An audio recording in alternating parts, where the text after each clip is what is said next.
안녕하세요. 일요일날 이렇게 많은 분들이 와주셔가지고 감사합니다. 제가 이제 이번에 강의를 하게 된 건 이제 한 2달 과정으로 계속 강의를 계속 해왔는데요. 오늘은 이제 주제가 계약의 효력과 임대차와 매매계약서 작성 실무 과정으로 해가지고 첫 번째 우리가 알아볼 건 이제 계약의 실무에서 계약의 효력과 계약이 이행하는 과정에서 계약이 깨졌을 때 대처하는 방법, 그 다음에 이제 주택임대차하고 상가건물임대차보호법, 그 다음에 임대차 계약서 작성하는 방법, 그리고 매매계약서 작성으로 실무로 해가지고 마지막으로는 이제 우리가 이 계약을 하다가 보면 계약을 소유권을 보존해야 될 사항이 되는데, 예를 들어서 계약이 되고 중도금까지 지급된 상태에서 매도인이 맘만 먹으면 이 소유권을 제3자에게 매도함으로 인해 가지고 실질적으로 매수인이 돈을 떼이게 되는 경우가 있는데, 그런 부분을 갖다가 어떻게 소유권을 보존하는가를 해서 마무리해서 오늘 강좌를 총 12강좌로 해서 마치겠습니다. 그래서 첫 번째 시작할 거는 이와 같이 계약의 효력과 계약 후 계약이 해지되면 어떻게 대응할까? 우리 교재에 보면 계약서 작성의 비밀 52쪽에 있습니다. 52쪽을 보시면 지금과 같이 계약은 어떻게 성립하게 되나요? 보통 우리가 이제 중개 실무를 하실 분들이 보면 계약은 계약서를 써야 되고, 그리고 계약금이 지급돼야 계약이 효력이 발생한다, 이런 말씀을 많이 하시고 실질적으로 그렇게 판단해 가지고 손해 보는 분들이 많아요. 한 번은 이제 최근에 한 2년 전에 있었나요? 대법원까지 가서 확정된 건데, 서초동에 있는 아파트가 11억 정도 되는 매매계약서 썼는데 실질적으로 1,000만 원만 계약금은 이제 1억으로 했는데 실질적으로는 1,000만 원만 이제 계약금을 지급하고 나머지 9천만 원은 다음날 지급하기로 했습니다. 그런데 그날 다른 분이 그걸 12억 준다고 준다는 분이 있어서 그분하고 계약을 하고, 매도인은 1,000만 원을 공탁하고 입금시키라는 계좌를 갖다 폐지시켰죠. 그래가지고 소송이 진행이 됐는데 1심, 2심, 3심까지 가가지고 2심에서는 4,400만 원을 갖다가 손해배상을 인정했고, 2심에서는 7,700을 해약금으로 지급하고 손해배상으로 지급하고 계약을 깨야 된다. 대법원 가서 확정이 됐는데 그대로 확정이 됐습니다. 그래서 그분은 손해배상금까지 해가지고 7,700을 갖다가 지급하게 됐는데요. 3년 동안 재판하는 과정에서 변호사비까지 합쳐서 도로 1억을 갖다가 손해를 보게 된 사례인데, 그분이 저한테 직접 전화를 왔더라고요. 계약서 작성의 비밀을 사서 진작에 계약서 작성을 읽어봤으면 그런 사례가 없었을 텐데 그런 사례가 발생해가지고 좀 아쉽게 됐다고. 그래서 우리가 볼 때 계약은 당사자 간의 의사 표진만 일치하면 성립하게 되므로 다른 형식이나 절차가 필요 없고 계약서를 작성하지 않아도 된다. 또 계약금을 지급하지 않아도 계약의 효력이 발생한다. 계약서를 쓰지 않고 구두로 계약하기로 했는데 이 구두로 계약하면 이것을 계약에 대해서 합치가 이루어졌는지 안 했는지 이런 부분들에 대해서는 서로 증빙 자료가 좀 부족해서 그렇지, 서로 계약에 대해서 합의했다는 그런 내용을 옆에서 증인 쓸 사람만 있다고 하면 그 계약은 당연히 성립이 되고, 그 당시에 계약금을 지급하지 않고 계약서만 썼다 그러면 해약금이 없기 때문에 계약을 깰 수가 없는 거죠. 그래서 이제 좀 전에 바로 설명한 바와 같이 계약금의 일부를 지급했을 때에는 계약을 깰 수가 없는 겁니다. 그래서 아까 같이 계약을 깨려면 실질적으로는 1억을 지급해야 된다는 게 이 법원의 판단이죠. 우리가 보통 중개 실무에서 볼 때는 유물계약이라 계약금이 지급되지 않으면 지급 없이는 계약이 성립되지 손해배상의 책임이 없다, 이렇게 판단하는데 손해배상 책임이 없다.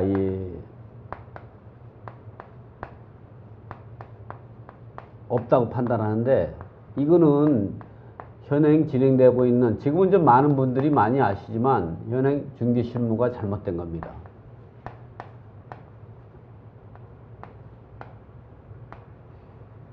그래서 제가 얼마 전에 이제 그 마장동에 있는 삼성 레미안 아파트를 갖다가 이 조카가 이제 계약을 했는데, 그때도 계약금을 갖다가 그 1,000만 원만 걸었더라고요. 그런데 이제 그 아파트에 이제 경매가 나온 물건이 있어서 제가 이제 경매로 사줬는데, 그런 과정에서 아까 서초동에 있는 아파트처럼 그런 사례가 발생할 것 같아가지고 제가 이제 매도인한테 사정 얘기를 하고 1,000만 원만 지급하고 이제 그 계약을 깰 수 있게끔 좋은 쪽으로 협의해가지고 그런 사례가 있는데, 예를 들어 그걸 갖다가 그렇지 않고 그냥 이제 계약을 깼을 때 그 상대방이 이제 그 계약금이 5천만 원인데 1,000만 원만 지급하고 일주일 있다가 4천만 원 지급하는 계약을 작성했다 그러면, 그런 사례에서는 나머지 4천만 원도 지급해야 되는 거거든요. 그래서 그런 부분 때문에, 그래서 이 부분에 대해서 제가 제일 먼저 계약서 작성 비밀에다가 배치를 하게 된 겁니다. 그러면 이제 또 우리가 실수하기 쉬운 것은 이런 거죠. 계약에 대한 오해와 진실. 첫 강의고 그러니까 제가 재밌게 진행하려고 설명을 했고, 계약서를 작성하고 24시간에 언제든지 계약을 깰 수 있다. 이런 말씀 많이 들었죠. 근데 이제 저거는 아마도 어떤 사회에서 발생하냐면, 이제 공산품 같은 거, TV나 냉장 같은 거는 이제 그런 부분에서는 사용하지 않고 이제 취득한 거기 때문에, 그래서 공산품 이 계약에서 이제 발생한 거지, 부동산 계약은 계약을 하고 계약서를 작성하고 바로 계약을 깨려면 당사자의 상대방의 이제 협의가 없으면 깰 수가 없는 겁니다. 그래서 이런 것들은 오해에서 발생한 거고, 실무에서는 이런 일이 발생하지 않습니다. 보면 오늘 집을 보고 전세계약서를 작성하지 않았지만 계약하기로 합의해서 계약금만 지급한 상태입니다. 그런데 갑자기 집주인이 계약을 안 하겠다고 말을 바꾸네요. 이럴 때 어떻게 했으면 좋겠습니까? 그래서 이런 경우는 집주인은 24시간 안에 언제든지 계약이 파기 가능하다고 하는데, 이럴 때 어떻게 했으면 좋겠습니다. 이렇게 제가 답변을 달았죠. 24시간 안에 언제든지 계약을 깰 수 있다는 오해는 공산품 등에서 24시간 안에 계약을 해지할 수 있는 규정과 혼동해서 생기는 겁니다. 계약은 계약서를 작성하고 나서 계약금을 지급하지 않았다고 하더라도 그 계약금에 해당되는 금액을 갖다가 해약금으로 지급하지 않고는 이 계약을 깰 수 없는 겁니다. 그래서 계약서에 계약금이라는 금액이 기재되어 있고, 그 금액을 지급하지 않고는 계약을 해약을 할 수가 없는 거죠. 깰 수가 없는 거죠. 계약을 깰 수가 없습니다. 그러나 그 계약서에 작성된 금액에 해당되는 금액을 갖다가 지급하고 나서야 계약을 깰 수가 있는데, 문제는 그 계약금이 과다하다, 또 20%나 30%나 할 때는 법원에 감액 청구를 해서 청구 소송을 하게 되면 10% 선에서 손해배상 책임으로 지게 되고, 나머지는 돌려받을 수 있는 이런 법적 조차도 있다는 것 같다 우리가 알고서 이해하시면 되고요. 다음에는 또 우리가 쉽게 설명할 수 있는, 쉽게 또 실수하기 쉬운 게, 계약서만 작성하고 계약금을 입금하기에는 손해배상 책임이 없다, 이런 얘기를 많이 해요.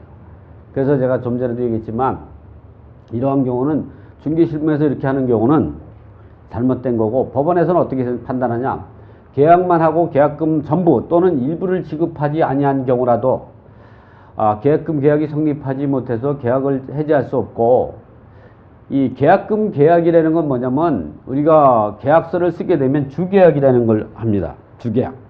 우리가 이제 용어를 많이 알 필요는 없지만 주계약, 그리고 계약금 계약을 하게 되고, 그 다음에 계약이 이행 단계가 하죠.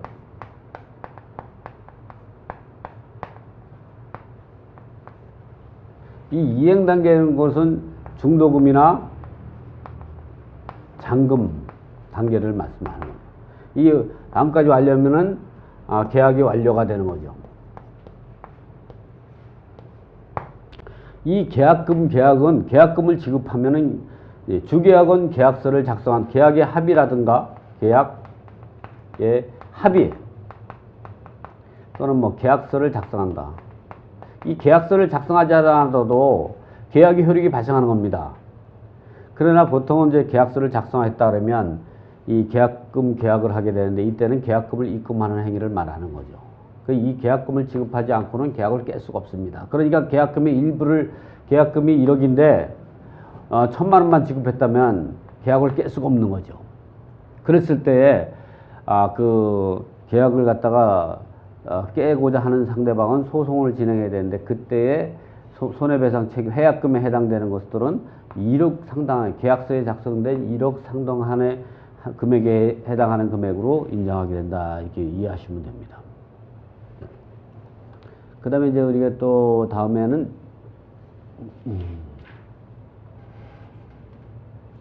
계약이 해제되면 무조건 계약금을 떼인다 이런 또 속설이 있는데요. 이것도 이제 잘만 계산을 해보면 빠져나갈 금액이 있죠.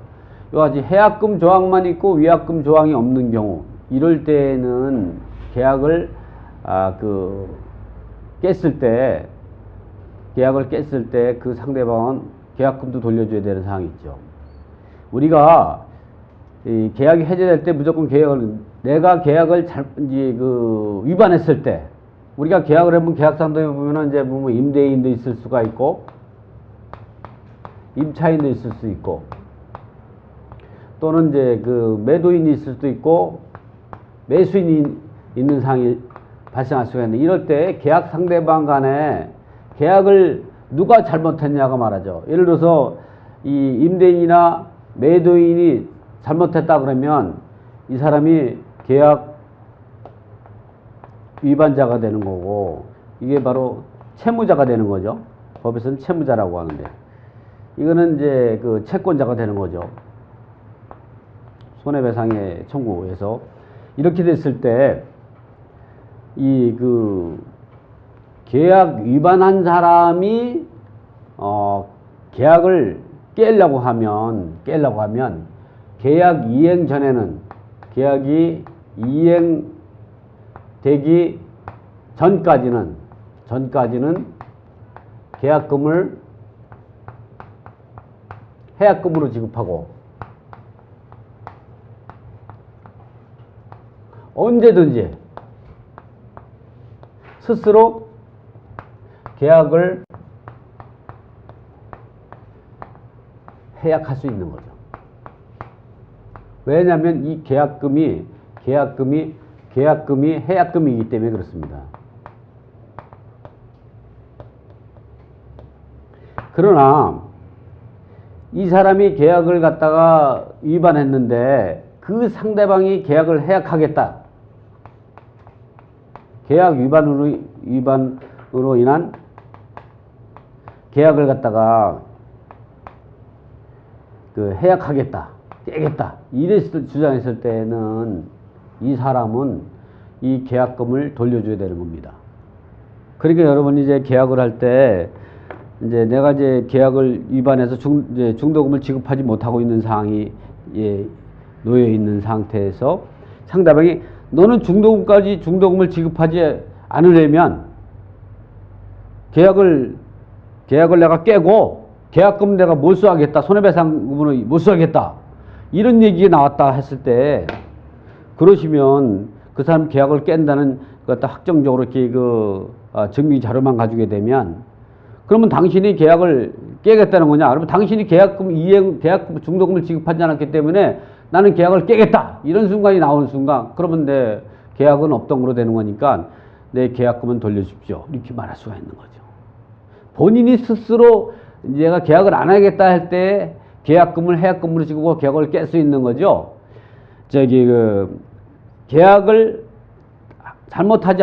위반하지 않은 사람이 자기 스스로 계약을 중도금을 지급하지 않는 이유로 해가지고 계약을 이행하지 않는 거로 해서 계약을 깨겠다 하면 계약은 업동으로 무효가 되니까 계약금을 돌려줘야 되는 겁니다. 그래서 그런 상황이 됐을 때는 우리가 현명하게 대처하게 되면 계약금도 돌려받을 수 있는 거죠. 실무에서는 그런 상황이 됐을 때는 그 상대방을 갖다가 이제 계약 중도금을 지급하지 않은 상태에서 상대방을 갖다가 적절하게 이용할 수가 있는 거죠. 그래서 상대방이 확정적으로 계약을 깬다. 이게 뭐 전화 통화를 했다든가 그러면 그걸 녹취를 떴다든가 또는 내용 증명이 왔다 하면 계약금은 돌려줘야 됩니다. 그러나 여러분이 그런 상대라고 하면 절대로 그런 방법을 사용하면 안 되죠. 계약 이행을 계속 독촉을 해야죠. 그래서 이제 계약 이행을 하지 않았을 때 이제 그 법적으로 계약 이행 절차에 들어가면 되는 거죠. 그래서 이제 그 매수인 같은 경우는 중도금 잔금을 갖다가 그 공탁해 놓고 소유권 등기를 가져온다든가 이런 절차를 가져오게 돼서 스스로 계약금을 포기하고 계약을 그 해지할 수 있는 이런 방법을 찾아야 된다. 그래서 우리가 여러분이 여기서도 보면 현명하게 잘못한 사람이 스스로 계약이 이행되기 전에 해약금으로 지고 계약을 깰 수는 있지만 잘못하지 않은 계약을 위반하지 않은 상대방이 스스로 네가 계약을 이행하지 않으면 내가 계약을 깨겠다. 이행하지 않으니까 내가 계약을 안 하겠다.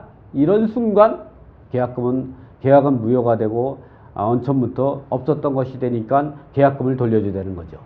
이런 부분을 우리가 오해하시면 안 됩니다. 그 다음에 이제 보면 약관을 위반한 계약은 무효가 된다. 이번에 보면 이제 분양계약이라든가 이럴 때는 이제 약관법에 적용을 받아가지고 거기에 보면 이제 그 계약금을 뭐 20% 30% 했다든가 할 때는 그런 부분들은 이제 그 무효가 될 수 있습니다. 이런 약관 기재법. 약관이라 하면 그 명칭이나 형태 또는 범위를 불문하고 계약의 일반 당사자가 타수의 상대로 계약을 체결하기 위해서 일정한 형식에 의해서 미리 마련된 계약의 내용이 되는 것을 말한다. 이게 약관 기재법에 의해서 여기에 위반하게 되면 보통 계약금을 갖다가 20% 30% 했다 했을 때는 무효가 되기 때문에 처음부터 없던 것이 되기 때문에 계약금은 돌려줘야 됩니다. 그 다음에 또 보면 실권 약관이 있으면 계약 해제 의사가 표시 없이 자동으로 해제될 수 있다. 이 말은 뭐냐면 계약서의 특약에다가 계약을 하고 계약을 이행하지 않으면 이제 계약을 갖다가 그 계약금에 해당되는 부분에 대해서 뭐 손해배상 금액으로 한다든가 뭐 이런 식으로 됐을 때에 그것이 최고 없이 계약금 중도금 단계냐 아니면 계약 단계냐에 따라 다른데 이제 계약 단계에서 계약금을 지급하지 않으면 계약은 어떤 걸로 하고 이런 부분 매도인이 위약 시에는 계약금이 배액을 배상하고 매수인이 위약 시에는 그 계약금을 매도인이 취급하고 계약은 자동으로 해제된다 이런 그 실권 약관가 있을 때 계약금에 관한 단계에서는 반드시 최고를 하고 계약을 해제해야 되는 거고 최고 없이 계약을 하면 이제 그 효력이 없고 그러나 중도금이라든가 잔금에 대해서는 실권 약관이 효력이 미친다는 것. 이 부분이 이제 제가 이제 별도로 써놓은 부분도 있고 본문에 가면 있습니다. 그 다음에 이제 계약도 부부간의 일상 가상 그 대리권에 속한다. 이 부분인데 이런 부분들은 이제 우리가 부부간의 공동생활을 영위하는데 필요한 사물을 말하는 것으로서 계약에 관한 것은 일상 가상 대리권에 해당되지 않는다는 것.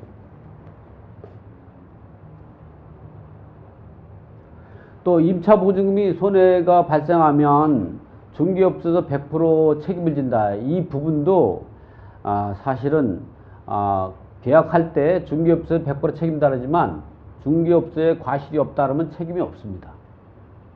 예를 들어 가지고 그래서 우리가 중개업소에 과실이 있냐 없냐 이럴 때 계약할 때 가장 대표적으로 우리가 보는 부분이 어떤 거냐면은 등기부 등본. 대법원 판단에서는 과실 유무를 따질 때 제일 중요한 거는 등기 권리증 그리고 등기부 등본 그리고 이제 건축물 대장이면 건축물 소지점 건축물 대장 또는 토지 대장 그리고 본인 확인 유무 요런 정도까지만 하게 되면, 특히 권리증이라든가 등기권리, 등기부등본, 그리고 본인 확인 유무, 이 정도만 확인해 가지고 했을 때 하자가 발생하다 하더라도 공인중개사의 그 책임이 거의 없거나 거의 없게 되는 거죠.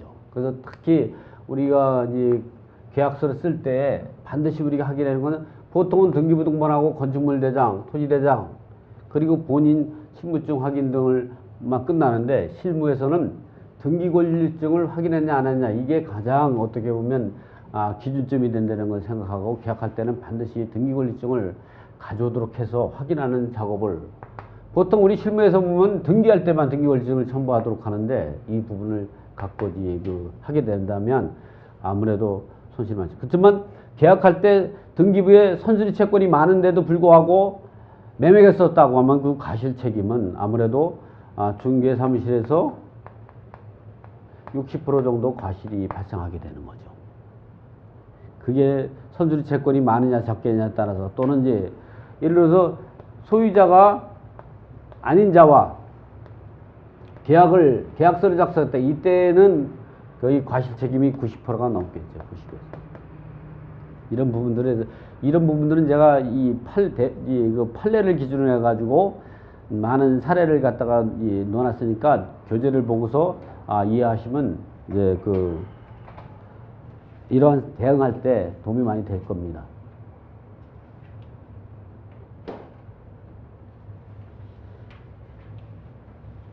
그러면 좀 전에는 우리가 이제 그러한 오해하기 쉬운 사례 등에 대해서 이제 공부를 했는데, 이번에는 계약이 이행이 착수되기 전엔 해약금을 지급하고 계약을 해지할 수 있다, 이 말을 이제 액면 그대로 이게 할 수가 있느냐.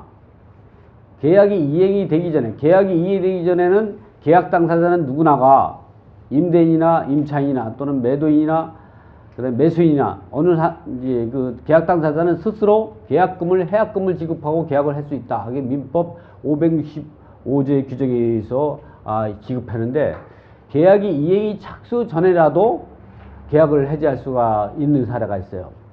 보면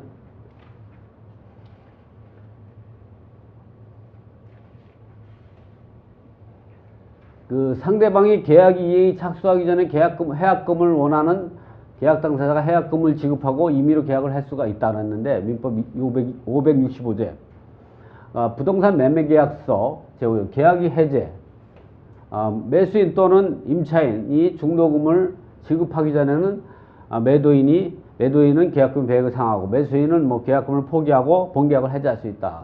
이러한 조항은 누구를 위한 조항이냐 하면, 이런 조항 같은 경우는 계약 이행 전에 이렇게 할 수 있는 부분들은 매수인하고 임차인을 보호하기 위해서 이런 조항을 만들어 놓은 겁니다. 그래가지고 결국은 매수인이나 임차인 같은 경우는 중도금 지급 이전이라도 계약을 이행할 수가 있는 거죠. 그래서 실무에서는 보통 매도인이 보면 이제 집값이 많이 올라가고 막 이러니까, 그 이전에 이제 보면 계약을 안 하려고 하는 낌새가 보인다면 중도금 바로 지급하면 되는 겁니다. 그래서 우리가 알아야 될 것은, 계약할 때 이거를 내가 판단이 잘 안 쓴다. 내가 아파트를 파는 사람인데 이게 이제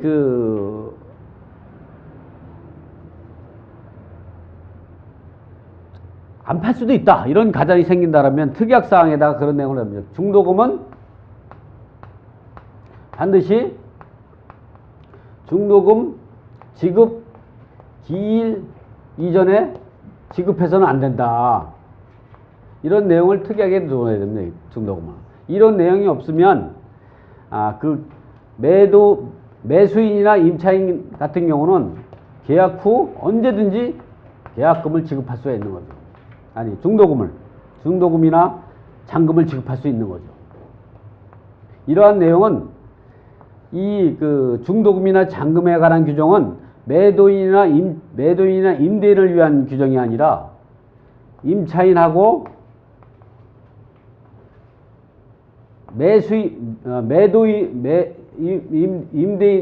임차인하고 매수인을 보호하기 위해서 만든 규정이기 때문에 그렇다는 거죠. 그래서 분들 우리가 그래서 이 판례도 같은 경우도 계약 이행이 착수전에는 해약금으로 계약을 해지할 수 있다. 이 부분들 같은 경우도 이제 계약이 이행이 되기 전에도 지금과 같은 사례로 해서 언제든지 계약금을 갖다가 중도금을 지급하게 되면 계약이 이행이 된다. 이 말이죠. 그 계약금이 전부 또는 일부를 지급하지 않은 단계에서 이제 그 해지하려면 손해배상 책임은 계약금에 이제 해당하는 금액이 될 것이다. 근데 그 계약금이 10%를 초과돼가지고 20%, 30% 달하면 계약금 선에서 10% 선에서 감액 청구할 수 있다. 이렇게 이해하시면 됩니다.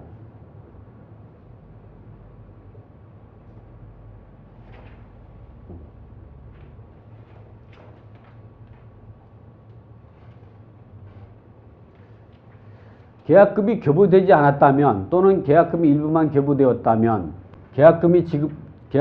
계약이 성립되지 않아서 계약 당사자가 임의로 계약을 깰 수 없으니 그 상대방은 두 가지 중 하나를 선택할 수 있다. 하나는 계약 이행을 청구하고 협의가 안 되면 소송으로 계약 이행을 완료하는 방법. 다른 하나는 방법은 채무 불이행을 이유로 계약을 해지할 수 있는 경우로 이때도 계약 불이행에 따른 위약금 조항을 명시해뒀다면 그 금액을 손해배상 금액으로 청구할 수 있지만 위약금 조항이 없다면 계약을 이행하지 않아서 실제로 손해본 금액에 대해서 청구가 가능하다는 사실이다. 그래서 이러한 경우라면 우리가 계약을 깰 때는 그 계약서에 위약금 조항이 있느냐 없느냐를 봐야 되는 거죠. 위약금 조항이 손해배상 책임인데 아까 같이 계약을 위반하지 않은 사람이 계약을 깰 때는 이런 위약금 조항이 없다 그러면 우리가 심사숙고해야 됩니다. 그러나 위약금 조항이 있다면 거기에 해당되는 손해배상을 청구할 수가 있으니까 계약을 깨고 그 위약금 상당의 금액을 갖다가 그 손해배상 청구가 들어갈 수 있는 거죠.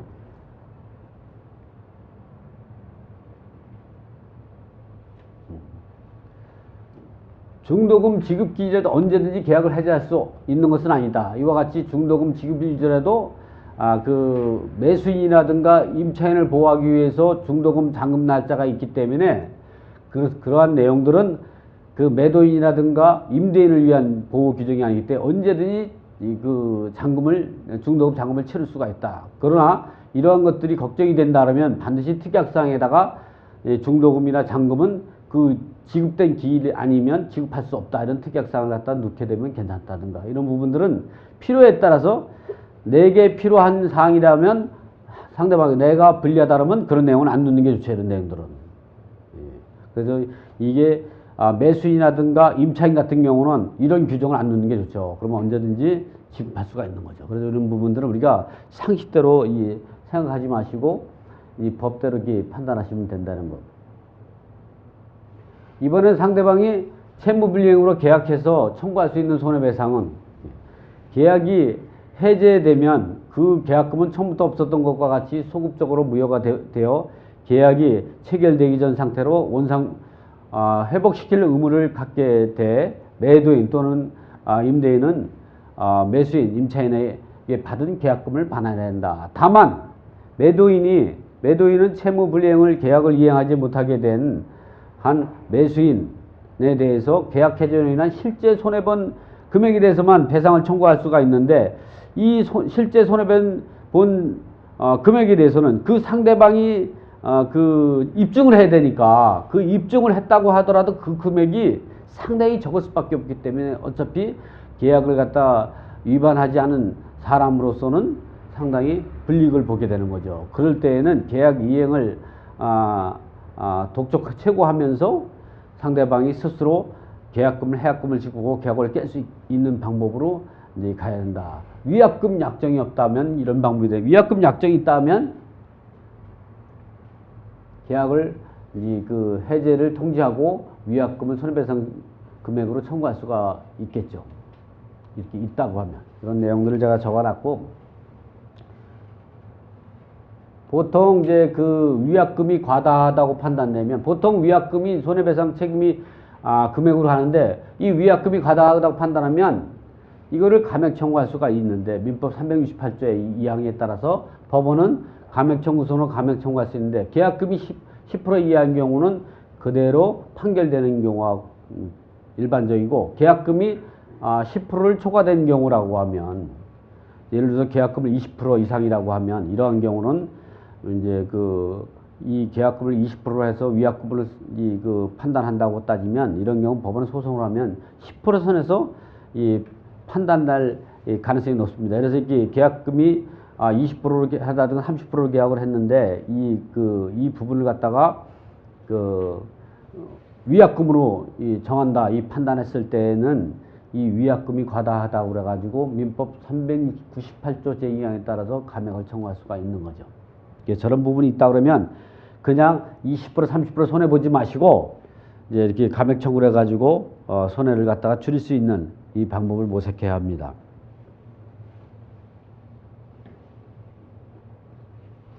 이번에는 좀 전에는 계약이 이행이 되기 전에인데, 이 계약이 이행되고 나가지고 계약을 해제할 수 있을까, 이 부분이 나오죠. 계약이 이행이 착수가 잇따르면, 계약이 이행이 되는 단계가 뭐냐면, 중도금이 일부를 지급했다든가 또는 전부를 지급한 경우, 잔금이 일부만을 지급했다든가, 잔금날 매수인이 잔금 지급 또는 매도인이 부동산 인도와 소유권 전 등기를 말한다. 여기서 말할 때는 이것만 있는 게 아니라 계약 후 등기부에 설정된 근저당을 갖다 말소하기로 하고, 그 말소된 것을 확인한 다음에 중도금을 지급하기로 했을 때 상대방이 그 근저당권을 갖다가 말소에 따르면 계약을 이행하게 되는 겁니다.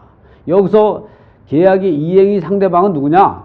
매도인, 매수인, 임대인, 임차인 누구라도 어느 한 사람이 먼저 실행을 하게 되면 계약이 이행이 되는 거죠.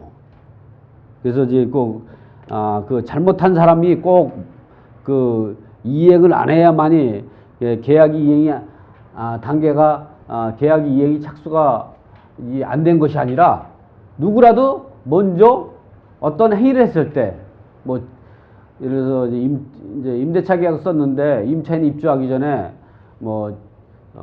잔금을 지급하기 전에 예를 들어서 집을 갖다가 도배나 장판을 갖다가 해주는 조건이 했다면, 그러한 경우는 계약이 이행이 됐다고 봐야죠. 그때는 스스로 해약금만 지급하고 이 계약을 깰 수 있는 게 아니라 아마 비용에 대한 손해배상 책임도 별도로 져야 되지 않나, 이런 판단을 하게 됩니다. 그런 것이 바로 계약이 이행이다.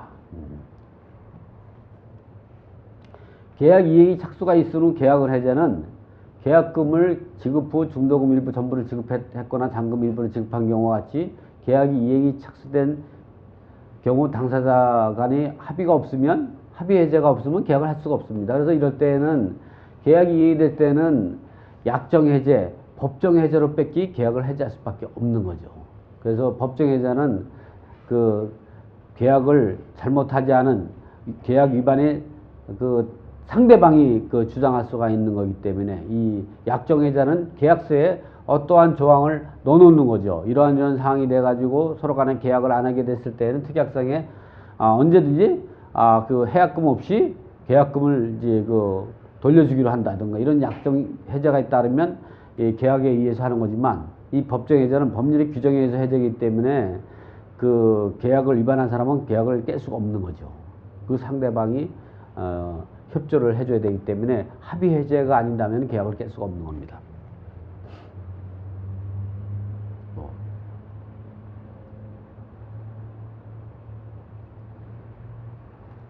우리 항상 계약이 해제가 되면 그 계약은 처음부터 없었던 것과 소극적으로 무효가 되므로 계약이 체결되기 전의 상태로 원상 회복시킬 의무를 갖게 된다. 그래서 위약금 양정이 없는 경우에는 계약금을 돌려줘야 된다.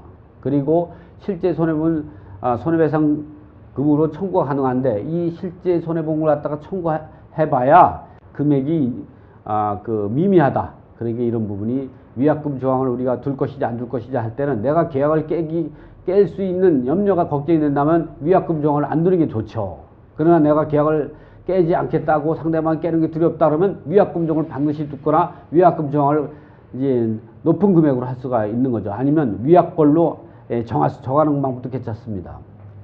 이런 부분들을 우리가 생각하고, 채무불이행 상대방이 계약을 이행을 선택하는 경우, 이럴 때 우리가 채무불이행 시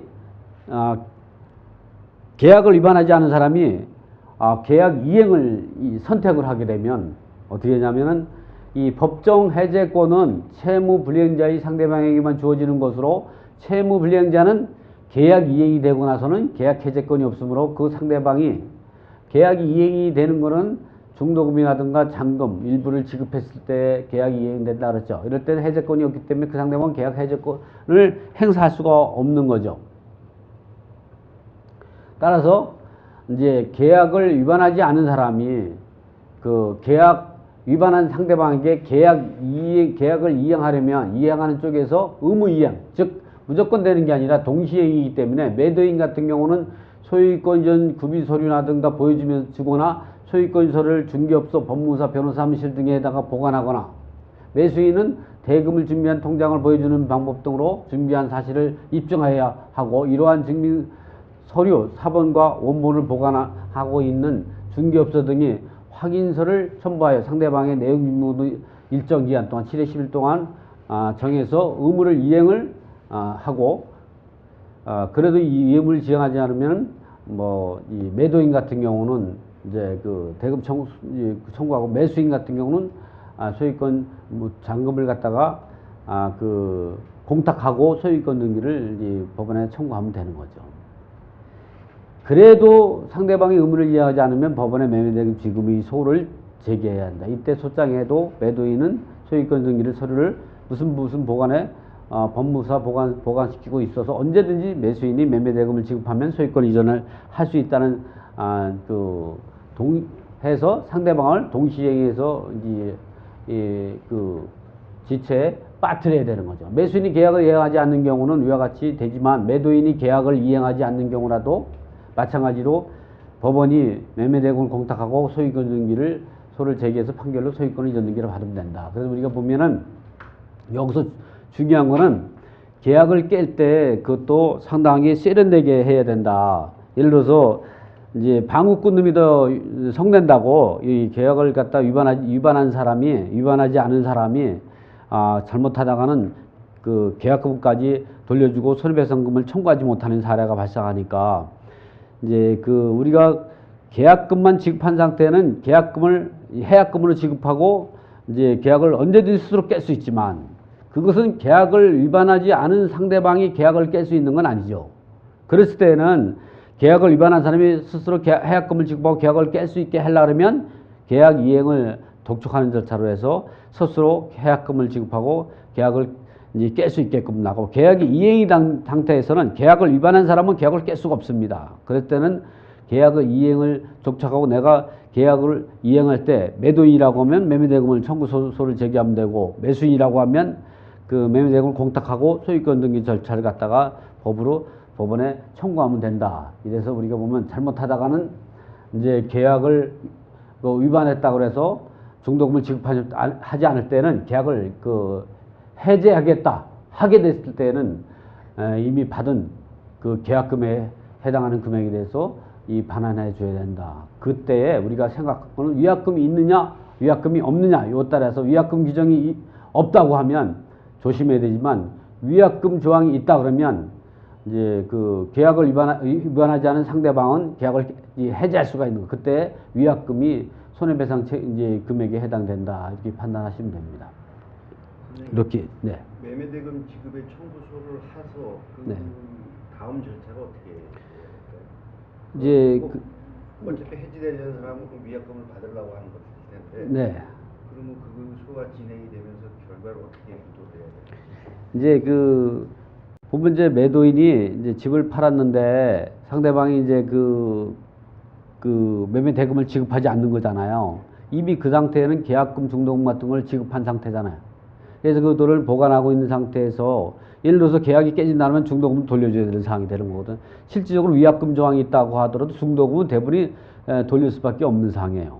그래서 그런 상황에서 이제 매매 대금 지급의 청구의 소를 이제 주장을 한다는 얘기는 그 계약금이라든가 이 중도금 이 부분을 갖다가 어떻게 보면 손해배상금으로 이제 지급받으려고 하는 목적이 크죠. 네. 결국은 그 합의 해제를 하기 위해서 매매대금 지급의 청구소를 제기하는 거죠.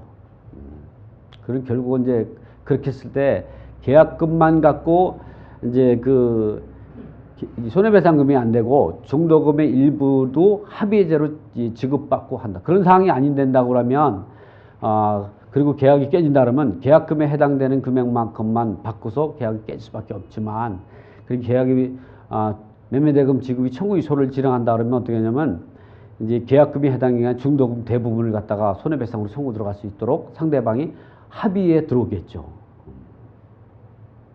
그렇게 진행하는 겁니다. 그래서 그런 방법을 하게 됐다기 때문에 우리가 전략이 필요하고 이러한 내용들은 제가 이 교재에 써놓은 내용들을 한번 전적으로 여러 번 정독하게 되다 보면은 이제 더 이해가 빠르다고 생각하고요. 요 첫 번째 강의는 이렇게 해서 제가 한번 정리를 해봤습니다. 자, 감사합니다.